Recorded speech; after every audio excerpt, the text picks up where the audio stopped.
So today I spoke with a lady called Carola, which I've already pronounced wrong, and I understand that. And it was an interesting podcast, and a podcast that was recorded on my birthday, of all things, the day I turned 46. And we had a fascinating conversation, which even after we stopped recording, just carried on. And I very much hope that we're going to be able to do another one, which is something we're going to try and work out. And we got into a lot of things about healing, what you should do, how you should do it, and also about how therapists need to resonate with you. And there were some really personal insights, which I think would be very valuable to a lot of people. And I thoroughly enjoyed it. I really hope you do, and I very much look forward to doing another one as quickly as I can.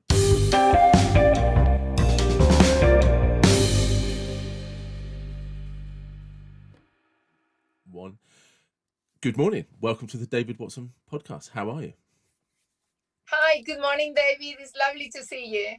And just time reference for people that do listen to this. It's 7 o'clock in the morning here in the UK. And what time is it for you in Perth? It's 2 p.m. on Sunday. Sunday. No, sorry, Saturday. We're still on Saturday. No, we're on Sunday. It's that we have a long weekend. Okay, so yeah. On Monday off, so it all feels a little bit all over the place also. But it's Sunday, 2 p.m. on Sunday. It's 2 p.m. Sunday. And just a little side section before we get into this, because just in the introduction that people won't see, you mentioned that you surf. Yes. You're currently camping in a van, but you've been walking, swimming. What board do you ride? Because I longboard.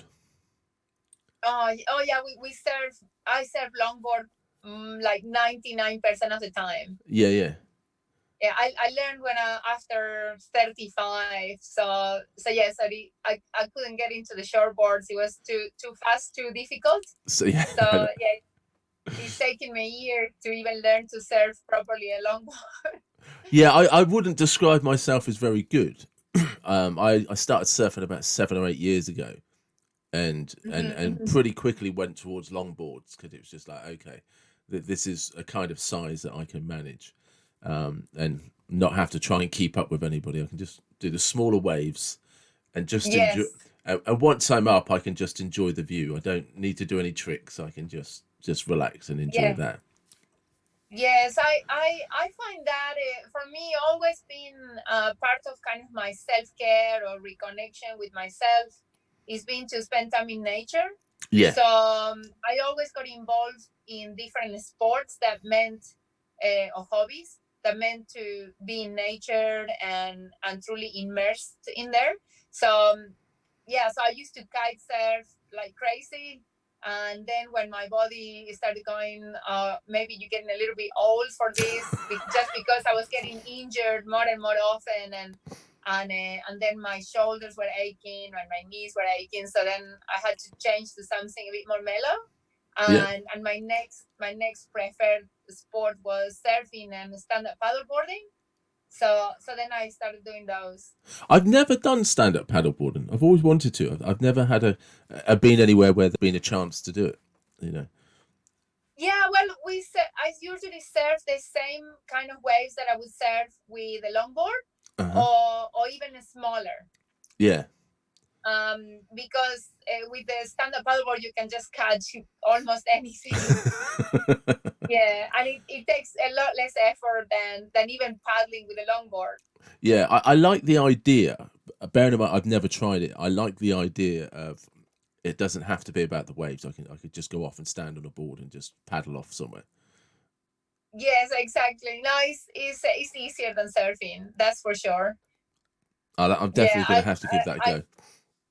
You just need a house that is big enough to have all these big toys. Yeah. Stand-up paddle boards and long surfboards. Yeah. You need the space. That's the thing. Definitely. So could you just tell people, so actually first off, I would like to just say thank you to Mark, your husband, for doing the introduction, who was on a podcast a few weeks ago. I hope he's okay. He's well. He's good. Yes. He's just gone to a coffee shop and with his computer to do some writing. Like, he loves doing creative writing, and he's very talented. Yeah. and he's gone to a coffee shop to sit there with his laptop while I do this, and then we might head to the beach after. Oh, fantastic. So could you just explain to people what you do and why you do it? Sure. Well, so I'm a counselor and a coach. Also, I am a yoga and meditation teacher and mindfulness, and I have blended all of those things together.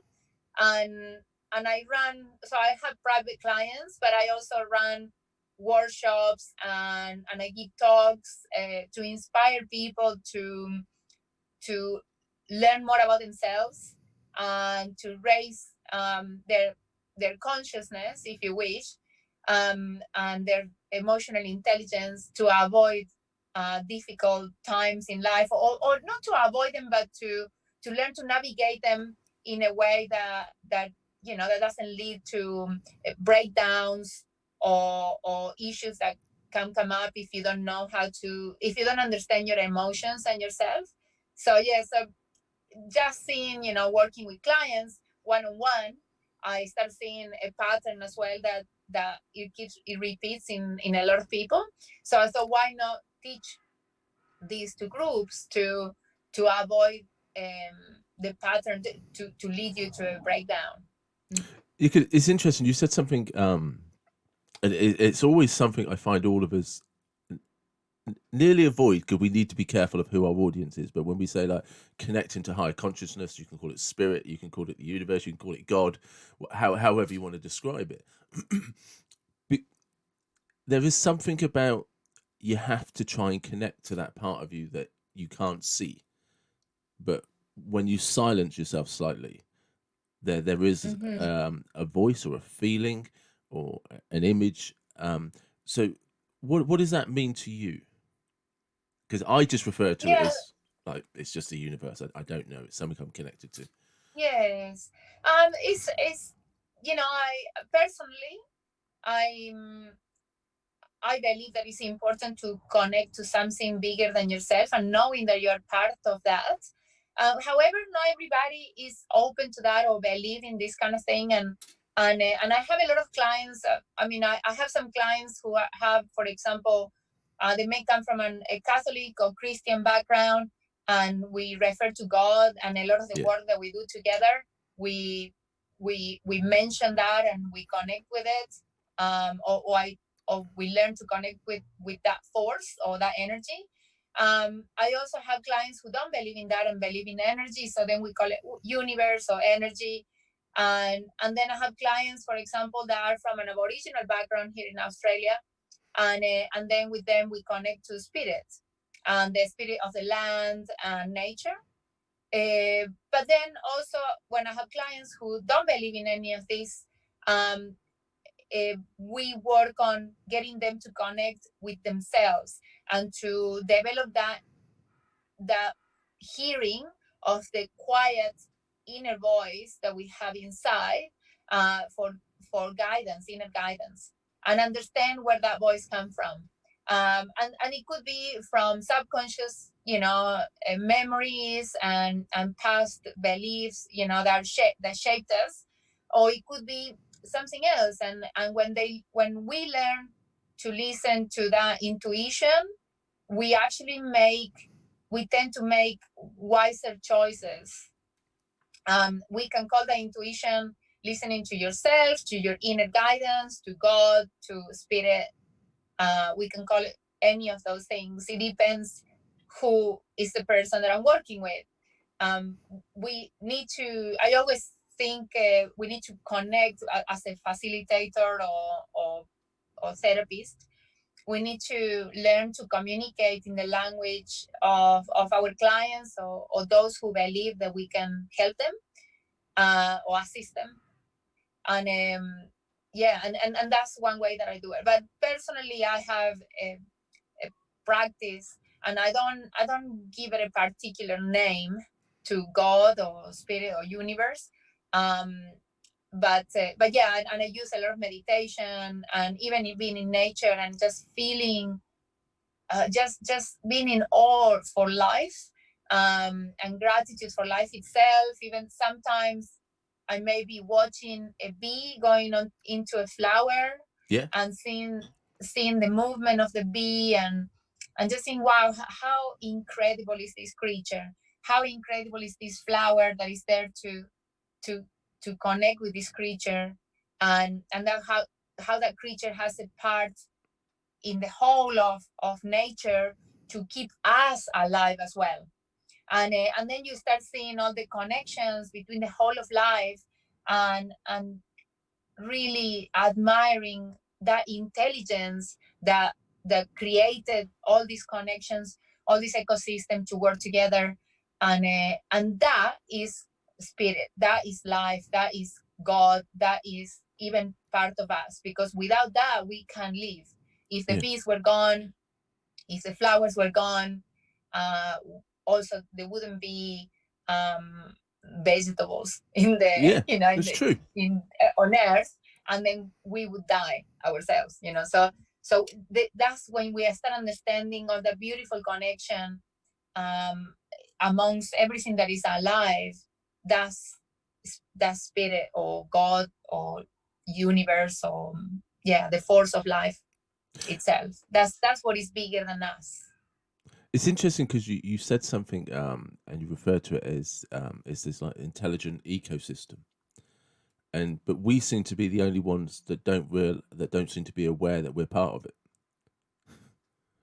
Well, I think part of us, some of us are not, some of Mm. us are. Yeah.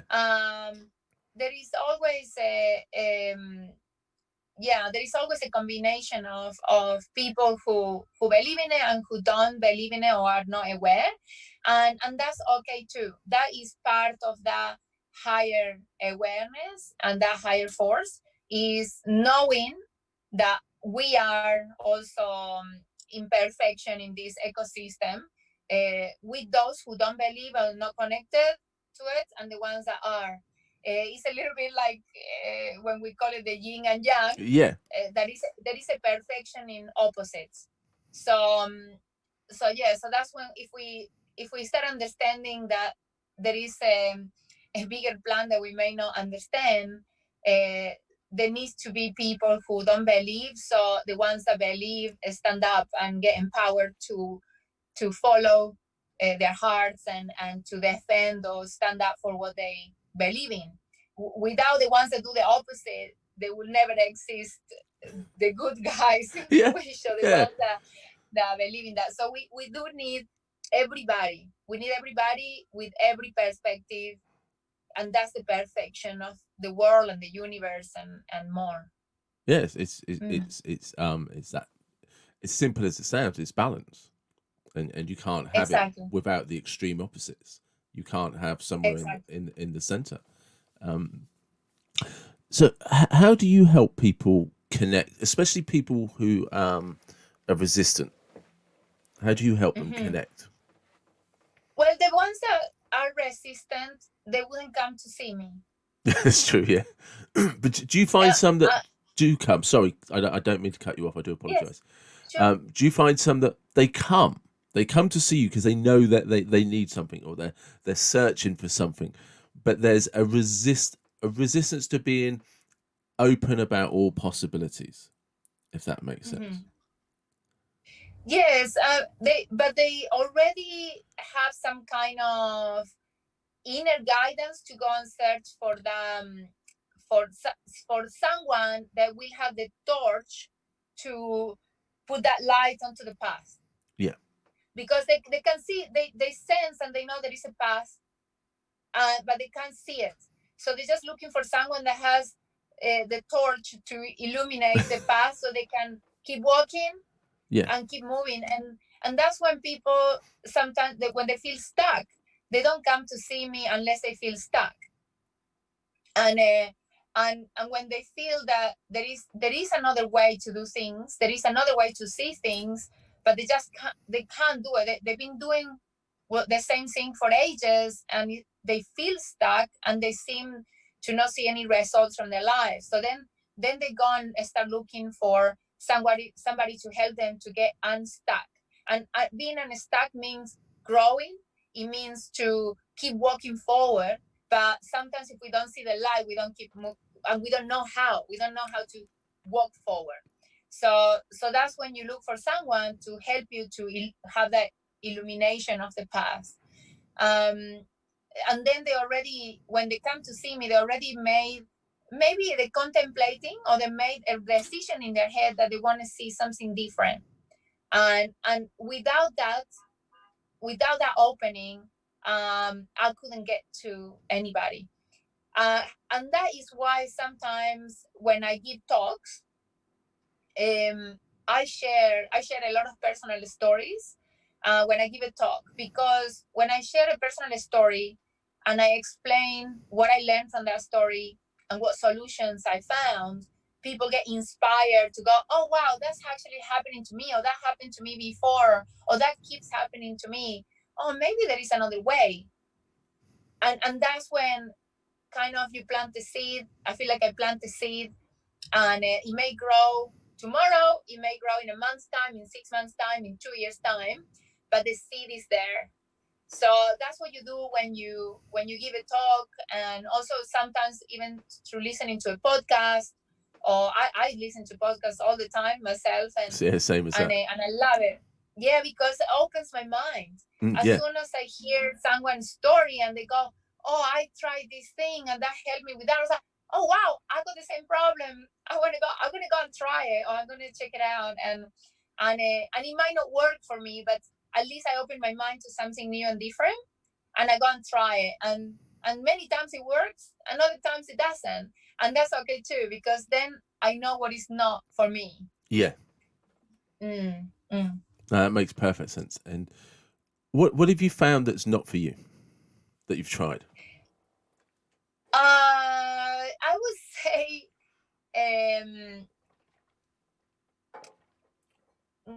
wow, I never got asked what doesn't work. Usually I get asked what worked. But I'll let I'll me think. I'll tell you why I like that question comes up, because some of the most valuable lessons and introspections I've had in my life were from what didn't work. And I've always found that's where most of my growth come from. And most of my biggest fears were just getting it wrong, failing, and, well, I'll try that and I don't like it. Well, that's been a waste of my time. And actually, or relationships or anything like that, but it's the things that never worked that have led me on the best paths. Okay, yeah, I just thought of you actually. Thank you for that. That's a great question. Really, really good question. Thank you. Thank you.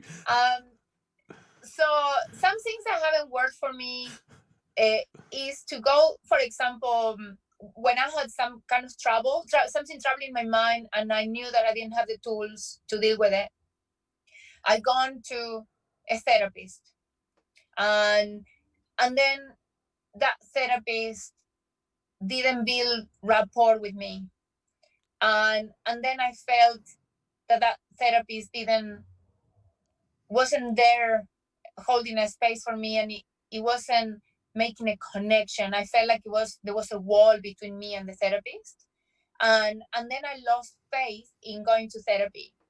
Okay. And it's funny because that comes Yeah. from a counselor, right? Yeah. And then I went to one therapist. It didn't work for me, and I thought I'm not gonna give up. Maybe it was the therapist, and then I went to another one, and that didn't work for me. And then I went to a third one, and this maybe over a 12 months period. And then back then I lost complete faith in therapy, and I wasn't a counselor then. And so then I started looking for answers myself. And what happened is that then I had this is maybe 10 years down the line after that experience. If I had any trouble, I went looking for my own answers. I went to read books. I listened to a talk or something like that. And then I found somebody actually recommended a therapist for another thing that came up, because life always come up with difficult situations that we don't know how to deal with. And And then I went to somebody that recommended this person, and then it resonated with me. And then since the first session, it was amazing, full of insight. I felt that this person cared about me, and and yeah, and then we developed a really amazing relationship with this therapist. Not a personal relationship; it was always a professional relationship, but full of growth, continuously moving forward, to the point that I still talk to her if there is something not clear in my mind, if I feel like I got a blind spot, something keeps happening, and I go, oh, if it keeps happening, I'm not seeing something. So I go to this therapist to help me work it out in my mind so I can find, okay, what's that, and it's incredible. So so then that gave me the insight. When people come to see me, I always said, because I don't know, there are many marketing techniques and things Yeah, that they said, oh, sign people up for 10 sessions at once, so then you have, you for sure you have this person coming back. And then I have a different approach, because I was like, I might not be the person for you, but there will be somebody that can help you, but it might not be me. So come, you just pay and come and book with me when you feel that is right for you. You come and meet me, even have a free call with me for 15 minutes. If it resonates and you feel comfortable with me, come back. If you know you had enough, don't. Because I also know that sometimes you just maybe have one little thing that you need to talk about, and you don't have anybody to talk about, and that might be as much as you need from me. And other people keep coming back with different things. So yeah, so respecting that from anybody, that when they need help, there is no one size fits all, and I might not be the right size for that person. So yes, I think definitely I learned from that lesson. And in the same way, I'll give you another example. I tried many years ago. This is maybe 15 years ago. Um, I had an eating disorder for like 15 years, oh wow, and I thought, something that we do, as our brain does, is to think, okay, if you've done something for a really long time, you feel that that's part of you. That's you, right? And you don't realize that it's a habit, or it's a defense mechanism, or it's something that you need for some reason. That's why you do it. That's what there are alcoholics and drug addicts, eating disorders, any addictions, and so on, and phobias. Is We do it for some reason. There is something that we feel that we need to do it. If we go to the root of that, that fades away and leave us, for us to be free from that, and then we might acquire a different type of addiction yeah, for something else, or habit. But anyway, so I remember that was the time when I went to a therapist, it didn't work, and another therapist, it didn't work, and the third therapist, and it didn't do anything for me. And then I thought, okay, I tried hypnotherapy, and I went to a hypnotherapist, and again I went like, no, it's not working for me either. And I tried two different ones, and it didn't work. And then about 10 years later, there was something else, that like a belief or a fear that I had, that I felt like that it feels like doesn't matter what I do, I still got fear of talking to authority. And so I went to a hypnotherapist, and it helped me so much. It was suddenly this confidence open up, but it was a different therapist. um and and this person had a good fit with me. So that's why it's a really find the right fit for you kind of thing. yeah, Mm. yeah, definitely. It's interesting because you said something that I do as well, and something that my therapist does, which is what I learned from Caroline.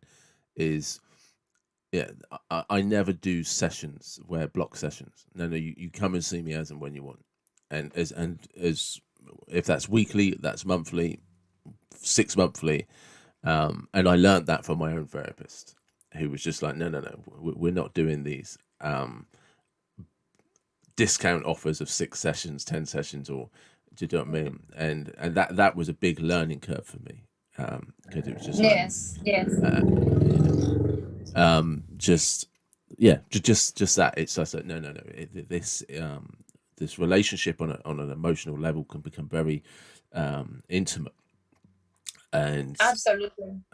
you can't put a timetable on where that opens up, where it closes down, how it grows, and it has to be very much a feeling. I think you hit the nail on the head. You get a resonance with somebody, and once you resonate with them, it can almost become I don't know, lifelong commitment's the right way to articulate, Mm.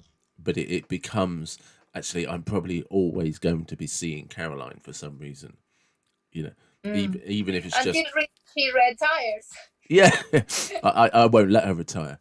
That's what I said to my therapist, is because she's like maybe 60, and it's like, please don't retire.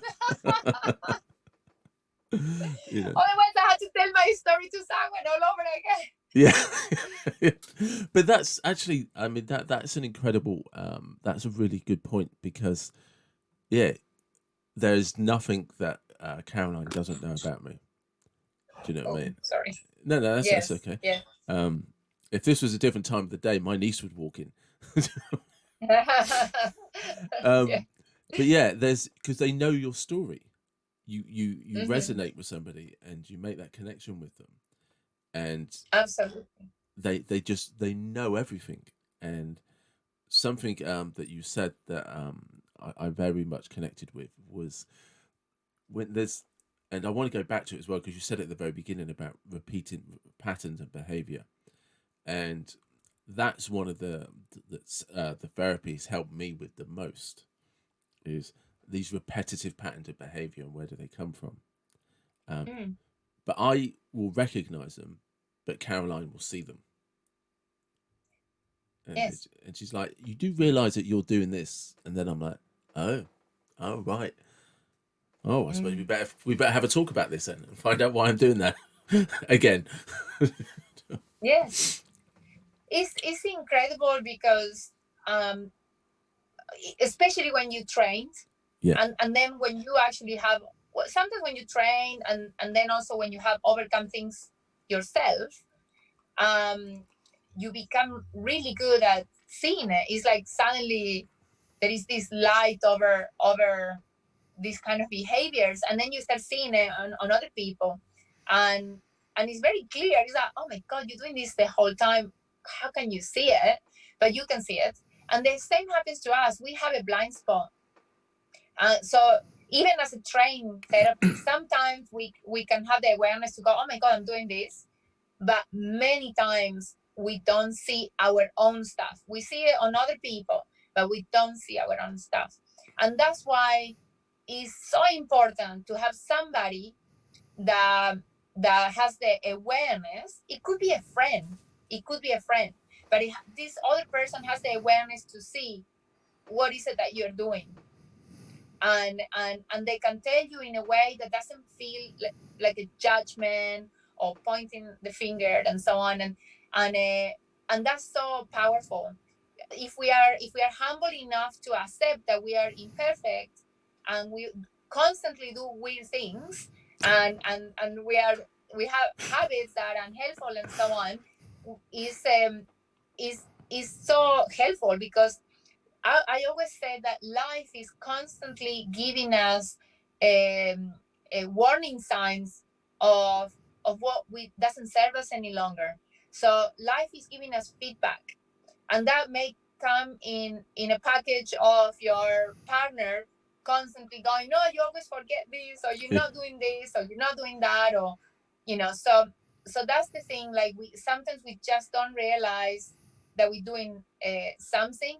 And then, it could be, let's say, if you're always late to your partner, and maybe your friends are saying you're always late, and then you keep thinking, no, I'm usually on time. It's like, well, you're kidding yourself, right? But you're not yeah, seeing it. Yeah, you don't see that you do it, but life is giving you feedback. And until you are willing to say, oh, okay, maybe I am doing that. All right, I am doing that. Sometimes you need to get a therapist to tell you this.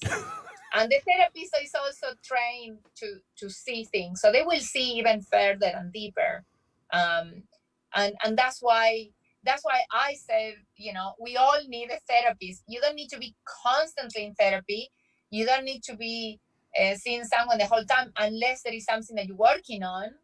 um but but even those, life stuff, it accumulates. So in life, if we, I don't know, let's say you lose your job for some, and then suddenly other things come up. It's not just about the job and the financial pressure. Maybe beliefs about money, maybe beliefs about the job. Maybe then that stress is showing in your whole interaction with your family, and then it's affecting, and then your family goes downhill, and the job and the finances. So sometimes we just need to talk about it with somebody to give us a better perspective, and to go, okay, are you dramatizing too much? Or maybe maybe it's true that this is really stressful. Okay, what strategies can we use to navigate this challenge? Because life constantly has challenges. So is when we think we know it all and we can do it all alone, is when we start accumulating unhelpful behaviors that may lead to to mostly relational issues, health issues, and yeah, and then another parts of life that may get stuck because we repeating a behavior, and we're not reflecting. And that's the thing, like, a lot of people don't know how to reflect. We don't know how to take time off and out to go, okay, how was my day today, what happened, what was helpful and what wasn't helpful, and is there anything that I can change? And yeah, and that sometimes we need somebody to shine that light. And that's, I even know most therapists don't have a therapist. And it's like, wow, you actually taking, you telling other people to come and see you, and you're not going to see someone because you're human, you don't know everything. You just need to also find the right therapist, because not any therapist will work for you too. So yeah, it's a bizarre thing, but most psychologists that I know don't have a therapist, and they struggle. Yeah. Mm. No, they do. They do. It's and it's only a personal opinion. So 'cause I don't want to call anyone out or sound rude to anyone, but I find it strange. Like, it's picking up from what you were saying, that if you don't have a therapist but you work in therapy, that there's something not right. There's something that you're not giving value to from within. Because you're taking a lot Yeah. of pressure off a lot of people. A lot of people offload to you, and if you're not if you don't have something within that kind of, going back to something you said earlier, that ecosystem of your environment, it's just like, well, how are you able to do that with your own clients, with the people that come to you, if Mm. you're not then kind of reflecting that back by doing it yourself? Mm. And I have to say, David, that this is also something that I mean, I have experienced myself, is that the more that I have therapy, and also obviously I read books and I learn techniques and things like that, but the more that I apply things to myself and my life, I become a better therapist. Yeah, no, I agree. So the more that I solve within, that we all have tons of things to solve, Yeah. like, for our whole entire life, because we're constantly changing and growing and evolving. Our life stage changes, and we don't know how to navigate it. And uh, and and we the more I learn about myself, the more I can help my clients, uh, because they, a lot of the time, they're going through very similar things. And what is it that what do you, whether it be in the past or the present moment, what do you find has been most helpful for the healing process? uh, the first step is to know yourself, to actually get take time to know yourself, and what is good for you, what you're like, what things are not maybe helpful. and then you can go into a journey of learning how to improve those things that you didn't learn. And that's the first step. Is like self-knowledge is the most important thing in the whole world. And that comes even from ancient philosophies. I mean, I studied Buddhism, I studied Hinduism, and also even from the psychology perspective, self-knowledge is the most important thing ever, because we are our best teachers, but then we forget that. So then the next best teacher would be usually your family members, parents, but not because they're telling you how to wash your hands, how to cook or clean your bedroom, which is also important, but also they might tell you, how to be strong by, a lot of clients come to me because, for example, maybe they're overly independent, and that it could come from a childhood that the parents were neglectful. So, but if the parents were not neglectful, they wouldn't become as independent as they are, which made them, move mountains. Maybe that helped them to move country, to start a business, to be maybe be the most driven people in the world. So there is a gift there, and then we need to learn to forgive. The pain that maybe we went through childhood because our parents were neglectful, and and then you go, wow, my parents actually taught me independence. They helped me to leave the country. They helped me to go and get myself a career or job or whatever it is. But in every client would be different, but there is always many gifts in every person that we encounter. But the biggest gifts are those that come from the closest ones, which are the parents, your partner, your children. Yeah, Yes. but we need to learn to see those gifts. We actually, sometimes it's hard, but when we see the gifts in every situation, we become bigger, more powerful, more empowered, more aware of ourselves and what shaped us, and what part of that shaping doesn't help us any longer. So how we can let that go. And that's when you start then learning other skills. Then you go, wow, okay, if I didn't learn to communicate because my parents didn't really talk much, maybe my dad was authoritarian, maybe my mom was submissive, or whatever the scenario was, I was like, okay, maybe I didn't learn communication skills. So then you go, okay, okay, so the current person that I am doesn't have communication skills, so they're not going to go and learn to communicate. So that's coming from an empowered space, that Yeah. I can do it. I can change what doesn't serve me, and how can I change that? And that's what drove me to teach everything that I've been learning, and go, okay, before we get to the crisis of the very painful, relationship breakups, not talking to your own children, not talking to your parents any longer, before we get to that, can we learn these skills?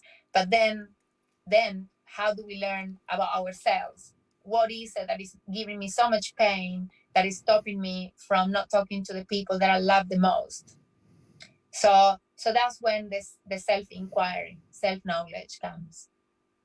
And it's not easy. It's a difficult, lengthy job, Yeah. work.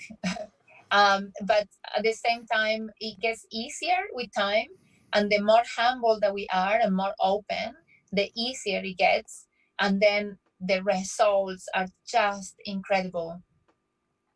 No, I mean Mm. the results.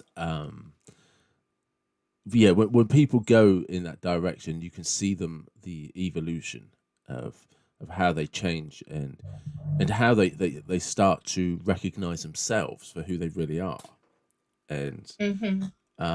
but I like something that you said at the very beginning. You mentioned something about if you have neglectful parents, because I'd never thought about it the way that you articulated it. But if you have neglectful parents, that they've actually taught you independence. And it's just like, yeah, that's a really good way to reflect it. That it might not serve you for the rest of your life, but actually that beginning part of your life when you become a young adult and you strive out, you've been taught independence. Um, Mm, Whereas if your parents have overprotected you, we often see that and deal with, well, you need to be more independent. But mm. you know, and it is the difficulty in trying to reflect on those painful lessons, and what have you learned from them. Yes, those lessons come.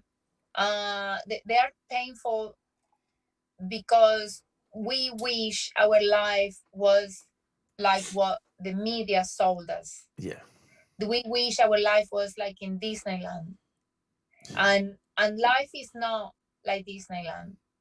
And when we get attached to that Disney story, we can't forgive when life is not perfect.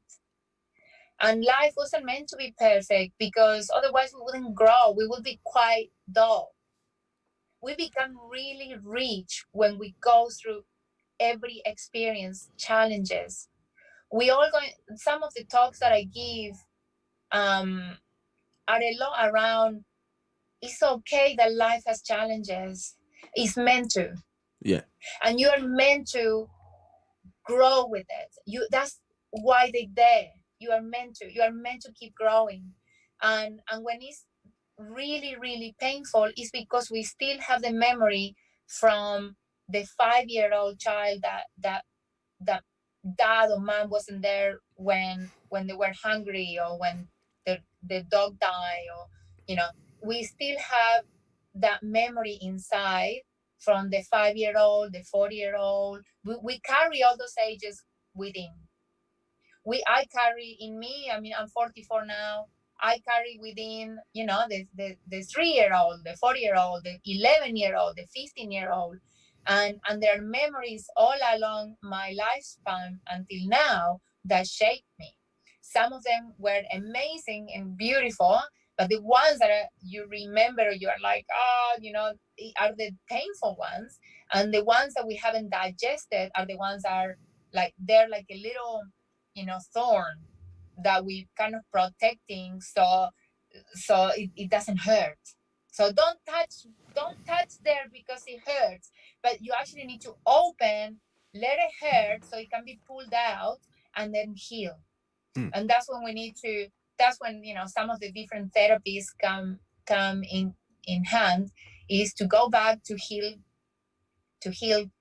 that inner child and go, okay, it's okay. We're not 5 anymore, but it was okay. It's okay to feel bad. It's okay to have the negative thought. It's okay to to to mourn that moment. And then, okay, how can we heal that child from the emotionally solid adult that I am now? How can I give myself that now? And that is when the growth starts. do you And self-compassion. Mm. yes, self-compassion is a big one. How do you find, or how do you help people navigate the adult who has to realize that maybe this repetitive pattern is because of something that happened when they were younger, and Mm. that you're literally, it is almost like the universe or whatever saying, look, this is still hurting you. You haven't learned to Mm. navigate around this. So I'm just going to keep bringing it back into your life, or maybe you're bringing it back into your life because you're not listening. You're not. How do you help them kind of make that connection to the initial experience when they first felt the pain, and like, look, this is what Mm. you're still drawing in all the time. Well, usually what happens, so let's say I give you an example, because usually with examples is the best way to get people to imagine what is it like. So let's say Mark, my husband, comes home one day, and I have said many times, that I want him to cut the lawn, yeah, Yeah. to mow the lawn. Many, And many, many times. yeah, so I might have said it maybe 4 times or something. In my head, I told him 100 times, but maybe it was 4 times. And yeah, so then and I keep getting more annoyed every time I look out, and the grass gets longer. And I thought, well, that's the only thing that he needs to go around the house. So I'm telling myself a story. So then I check in with myself. Okay, so what is it really important? Why does it bother me? And the first thing is the surface stuff. Oh, because I like the house to look nice, and the lawn is really high. I don't like it. It doesn't look nice. Okay, what else? So I keep asking myself, what else is it that I'm feeling there? And I was like, well, he's not listening to me. Okay, I'm not being listened to. Okay, is this Mark's problem? And I was like, well, no, it's mine, because it's my problem that I don't like the length of the grass. Yeah, Yeah. I don't like the look of it. So it's my problem. Okay. And then, so I'm feeling like he doesn't listen to me. Okay. And then what else am I feeling? And so I keep asking, what else? What else do I feel? Where does that come from? I said, well, I feel that I'm not important because I talk and he doesn't do it. Yeah. So I was like, okay, I'm not important. And then I was like, when was the first time that I felt that I'm not important? Yeah. And then just trust the first memory that comes to you.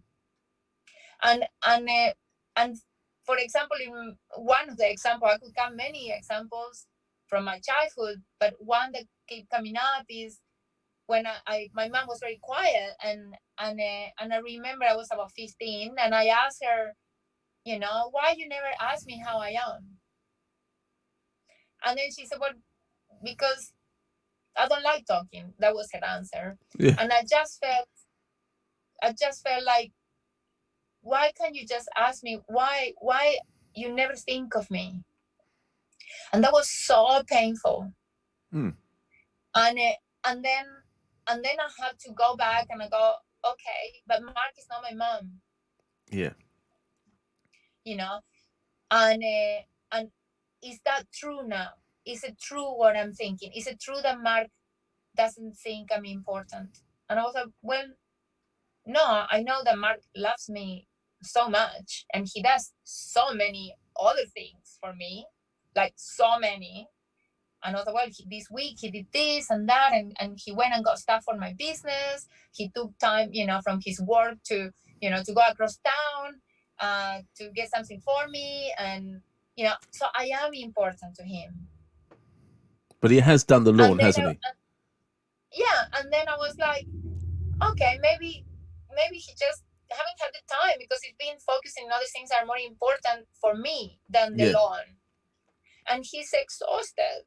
I was like, oh, he's so lovely, and that brought even gratitude Yeah. about what he's done. And I stopped feeding the story in my head that why is he not doing it? Why is he not doing what I want him to do? And why is he not listening? And so it was the little me, the younger me, that needed time. And I was like, okay, am I listening to me? Okay. Yeah. And we can go even further. Am I listening to me? And I was like, well, what do I feel? Oh, I'm really tired. So, okay, so then I need rest. Okay, I'm going to do something that will help me rest. And then it's like, okay, I am listening to me. And I know Mark is actually listening to me. But he's just prioritizing. And I was like, is the lawn that important? No, what is important? That, that I had this beautiful relationship with my husband, and then also that I can take care of myself too, and my need to be heard. So I need to listen to myself Because for my it's real need. yeah, and it's interesting because like you say in relationships, like you're saying that Mark does has gone off and he went across town, stopped what he was doing for his own work, went across town and got something for you because that's what he prioritizes was important. It's Yes. like it's important to him that he does this for you because you're important to him. But Yeah. but the lawn wasn't a priority for him. It's not that he didn't think it was important. It's just this was a bigger priority for him to do for you, which was go across Yes. work, get something else for you, go across town, you Mm. know, and like you say. But just for clarification, he has done the lawn, hasn't he? Yes, he did, without me saying another word. But it took another week and a half, But we weren't and counting the but then, days. sorry. But you weren't counting the days. No, but no, true, but true. But the thing is, I let it go. So when I looked at it, and then I went like, oh, the loan is still not cut. I was like, but that doesn't matter. Yeah, and that is it. And then I thought if it really really matters to me, I'm gonna go and cut it.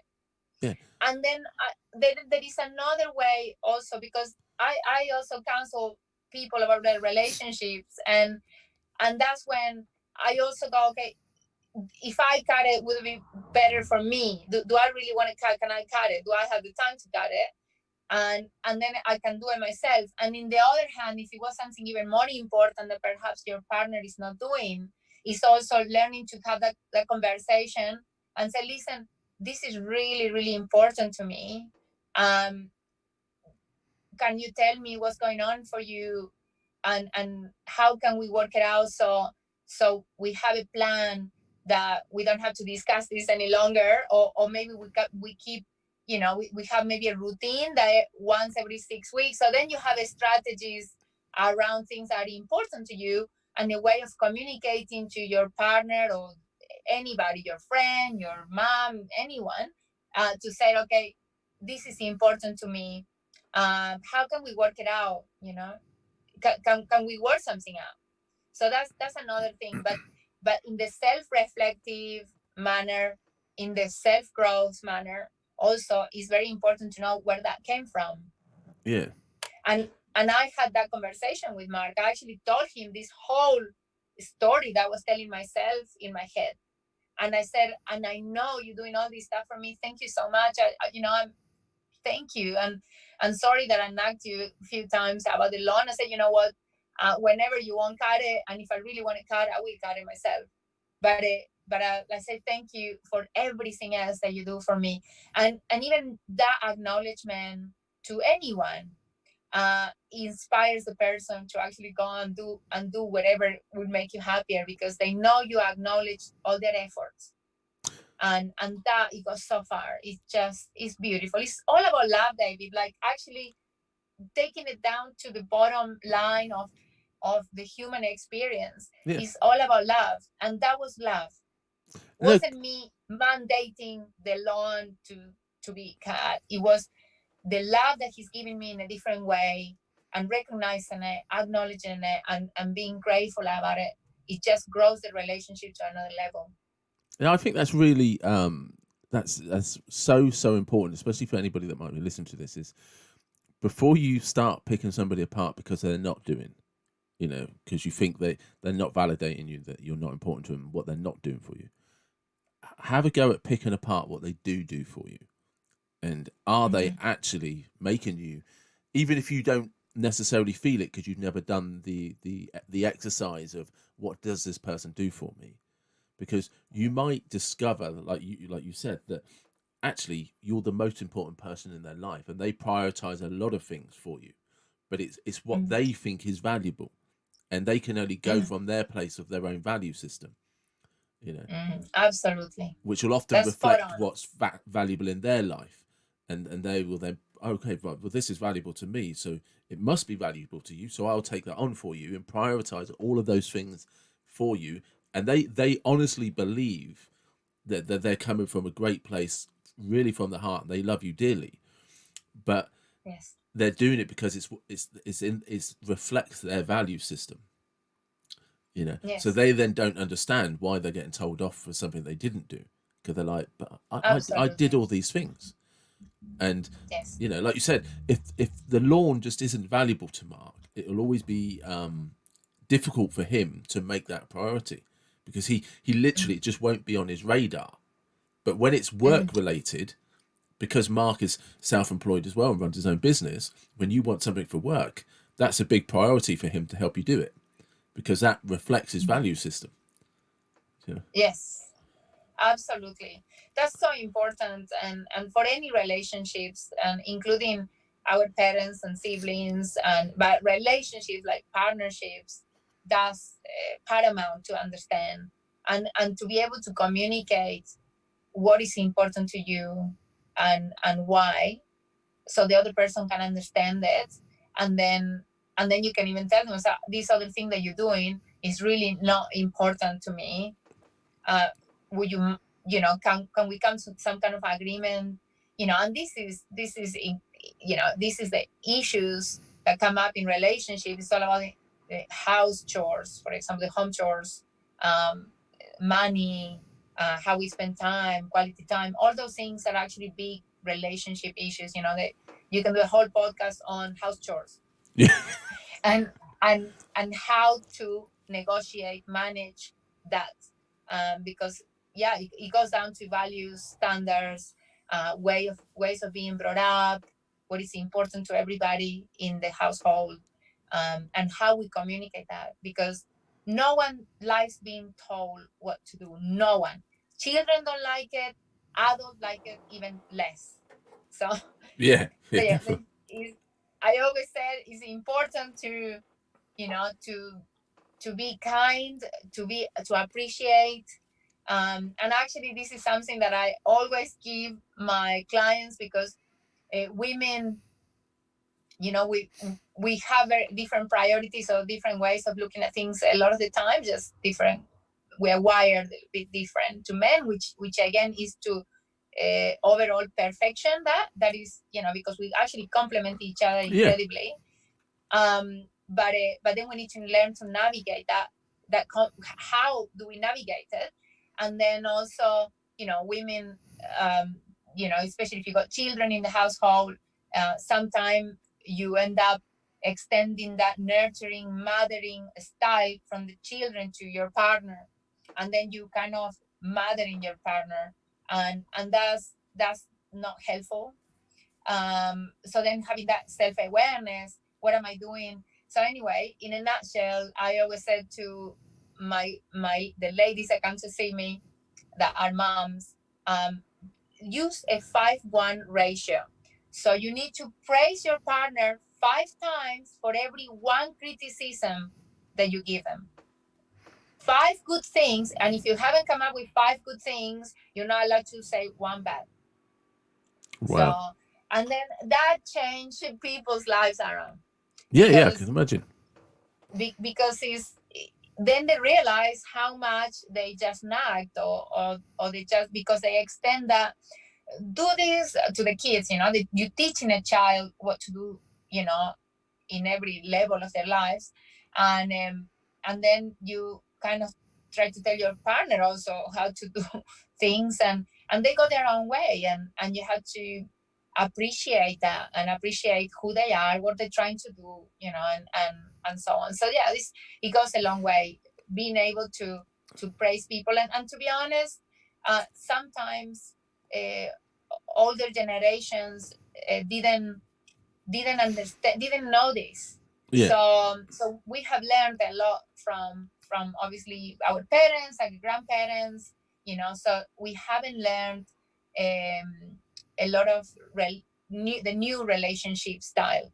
Where you both work, you both very busy, but most of the time, and it's hard, and we are away from family and friends, so there is less support for family. So it's now more than ever, it's important to understand what life is about, who we are, how we fit in life, what we follow, and what is it that we need to change, so our life can be more fulfilling, and more balanced.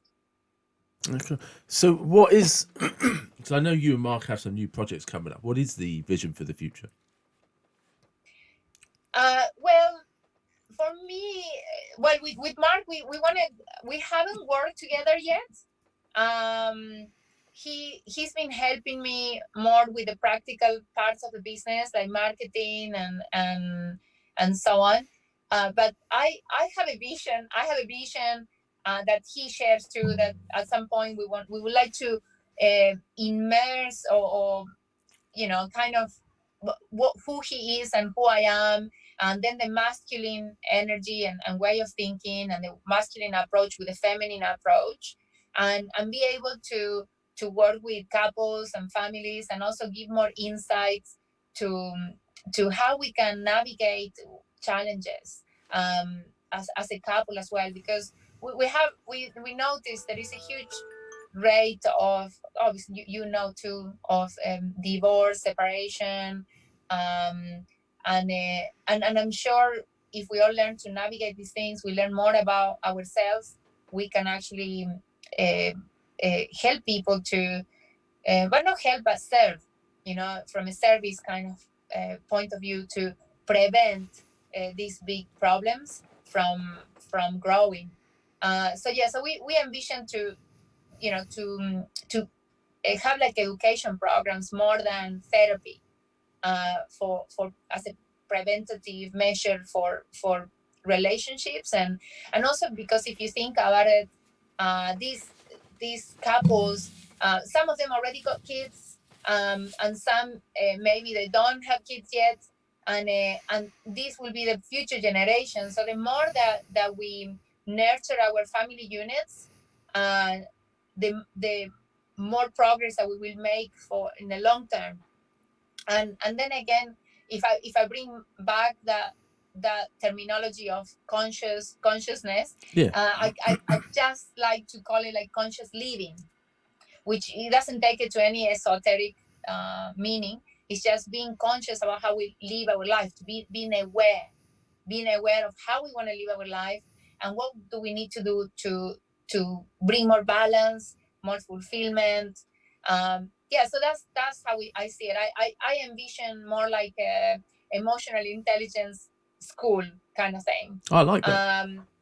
Yeah, and there are few that I have seen pop up around the world, and but I think we are still in early stages, because I have interviewed people who have, how have said that they're stress, they have a lot of stress in their life. They're having issues with their health due to stress.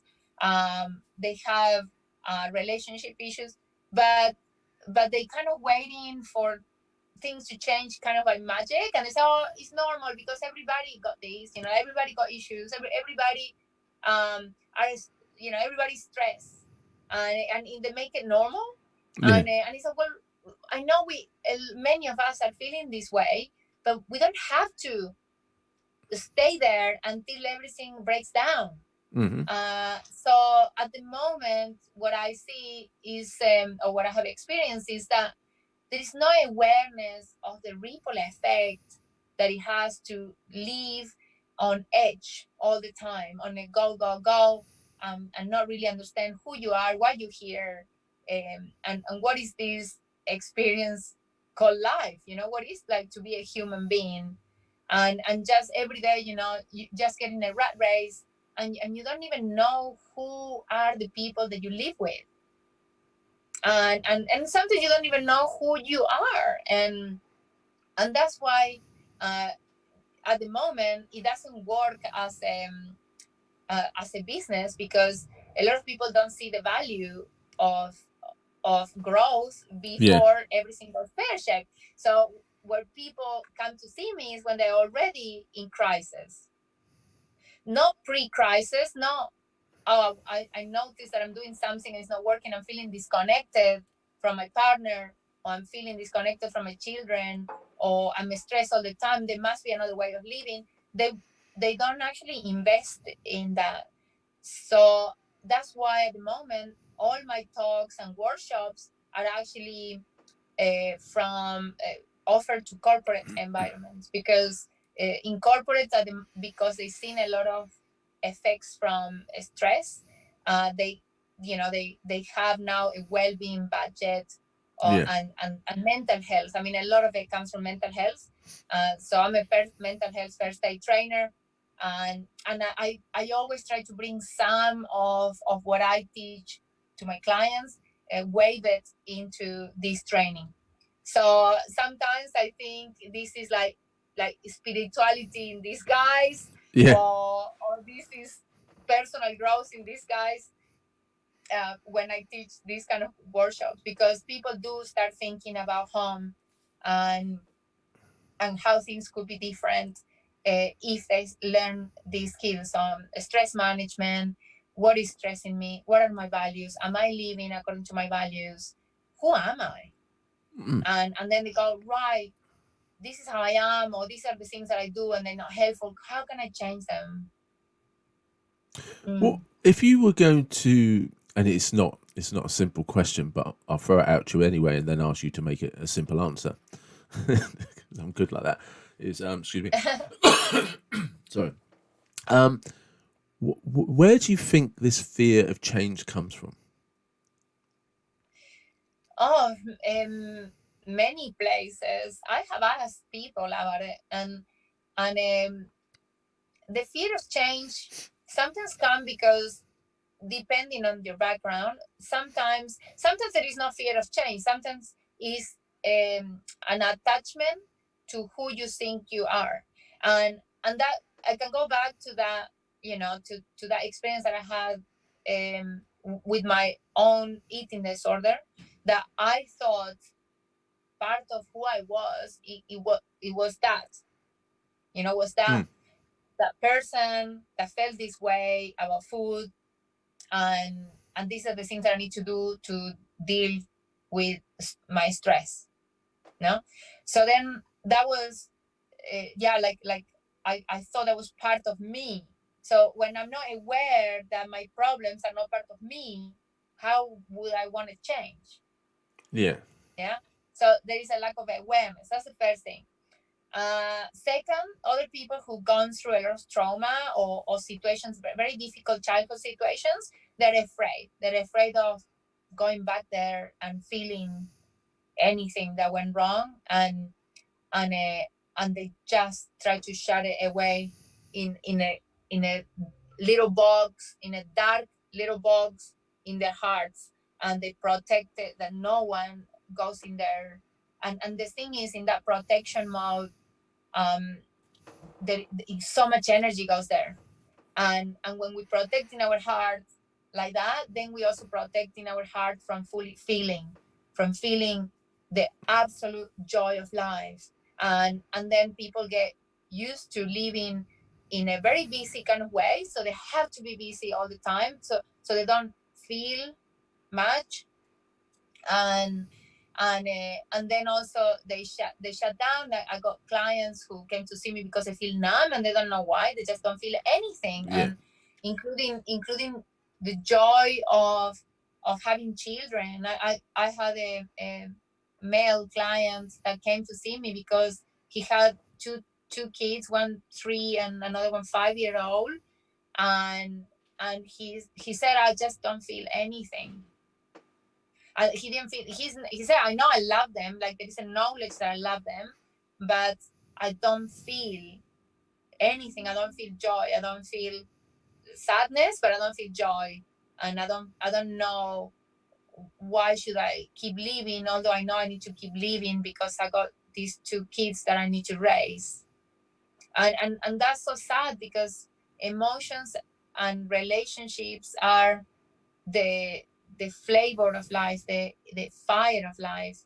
And if we can allow them to come out and be expressed, uh, what's the point? Yeah, no, that's good. And because I'm just getting conscious of time, because I know you have to shoot off as well. Yes. If Mark must have written so many stories. The coffee shop now. That's great. Don't worry. but just kind of like before we do finish, if there was something you were going to say, like a magic wand, you've got a magic wand, and you just like anybody listening to this, what would you like them to start on, or what would you like them to put into practice that could help them reflect and evolve? I would say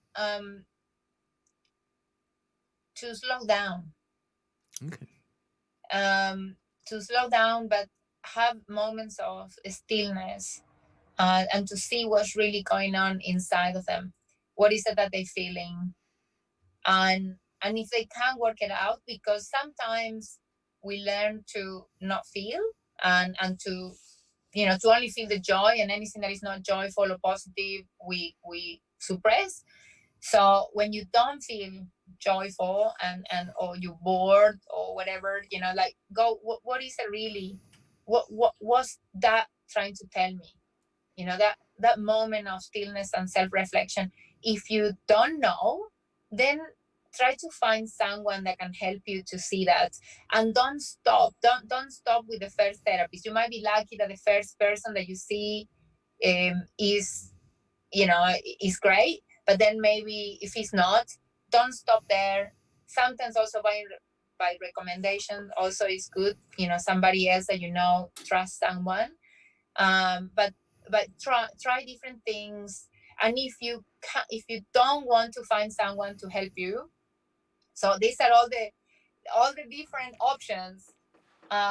If Start reading books that resonate with you, that are about perhaps personal development, spirituality, or whatever.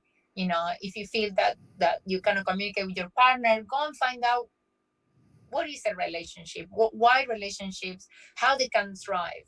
And then you start opening your mind to new ideas, because that's what we need new ideas. And when you start seeing new ideas, you start recognizing, no, actually I do that is not helpful. Yeah. I do that is helpful, so I will do more. So you start being more aware of what you do and what you don't. So that's something that raises self-awareness. And for some could be meditation, stillness, some time for yourself, or start reading books or listening to podcasts, or if you don't have time, listen to audiobooks when you're driving, or when you're cleaning the house. It depends what you do with your life. Is to start opening to new ideas, new concepts, and start recognizing maybe what is it that you're doing. I always said, in my website I have a lot of free resources. I gotta add more, but things like, books I recommend, some videos, because I always said, I want people. I don't want people to continuously come and see me. I want them just to plant the seed and then go on that journey. It's an amazing journey, and we are all meant to be healthy. We are all meant to have a fulfilling life, with challenges and all, with the biggest challenges. And sometimes with the bigger the challenge, when you find the solution, when you find what was keeping you there, then you have a huge new tool that that really will help you to share with other people. It could be your friends, your family, and or you may become a therapist, you may become whatever it is, but you can even share it in your Facebook page or Yeah. Instagram, and people get inspired, and then they resonates, and it really, you can touch people's hearts and really help others to overcome whatever it is that you're going through that is difficult. And that is so important. Like, everything about our life is about us to learn it, to grow out of it, and when we overcome it, we share it with other people. And that's, maybe in the old days, that was grandma's job. But nowadays, maybe we don't live in the same country that grandma. Maybe we're not having those conversations with grandma. Maybe we don't have a grandma anymore. So there is not a wise person in the tribe anymore to go and Yeah. see. So that's why the new wise person in the new wisdom, it comes from podcasts, audiobooks, therapists, and sometimes your grandma, sometimes your parents, sometimes your partner. But what I've seen, a lot of people need to know how to navigate life with the busyness that we have now, that we don't know how to deal with it. Actually, with a lot of changes been happening in humanity in general, a lot of changes in the world very fast, and our level of understanding and consciousness hasn't caught up yet. And that's when you see all the mental health issues are coming up, and a lot of breakdowns. And so we need to learn all these new things to become more resilient, and then make help our future generations to become more resilient. So we continuously evolving. And what a perfect place to stop. That's great. Thank you Yes. very, very much. That's brilliant. Thank you. You're very welcome. It's a pleasure and an honor to be in your podcast. And thank you so much for reaching out and helping me share a little bit of what I do. No, you're very welcome.